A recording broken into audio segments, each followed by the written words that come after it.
DivaDollFlawless. In today's video, I wanted to very quickly give a couple tips on using heavy chipboard with your Cricut Maker. Now, this is one of the original Cricut Makers. This is not the Cricut Maker 3, so the buttons may look a little bit different, but the tips I'm giving, they should still help. But I was making some save the dates, and I just crossed the information out because I would like to keep that stuff private. But this is the chipboard. So here's the chipboard from Cricut that I was using. If you cannot find this particular one, then another one I would suggest is this one from Michaels. Here is the label. If you want to pause and screenshot that, you can. This one is slightly thinner than the original, than the Cricut one. But so I used my knife blade with this, and I had it set to Cricut's heavy chipboard 2.0 millimeter setting, and it suggested that this particular material would need 24 passes. Well, this is what happened.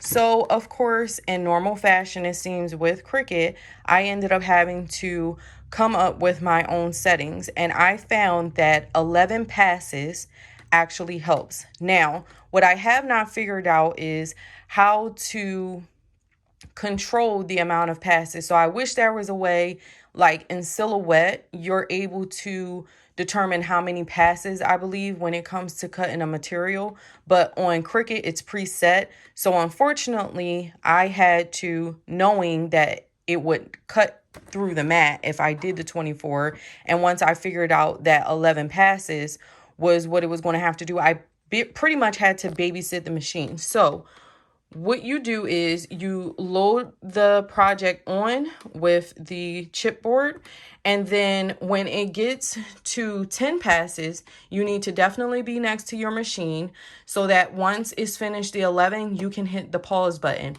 This is how you pause any of your projects so that you can check the settings. You can check your material. So I will pause it. It keeps it in there. It does not spit it out. It will leave it in there. And then if I felt that I needed more passes, then I would just click the unpause button and it will continue to cut the project on the machine. If you hit the unload button, it's going to actually take the project completely out. And then the next time you want to cut, then what it's not going to do is not going to give you an accurate cut. Sometimes it might be off a little bit. So that's one tip. The other thing is with the star wheels, in order to use this, they do have to be all the way on the right. You will get that prompt, but I tend to take a pencil and I mark in front of all of my star wheels where they belong. So that way, when I want to put them back in their original position, I can just go ahead, move them over, and I'm good to go. And because I did a little bit of it on with a pencil marking, all I have to do is just wipe it off. So I hope that this helps. I was very upset that it cut through my mat, and we all know that these mats are not cheap. Even if you were to get a knockoff from Amazon, it doesn't matter. Like, the last thing you want is for your mat to be cut through.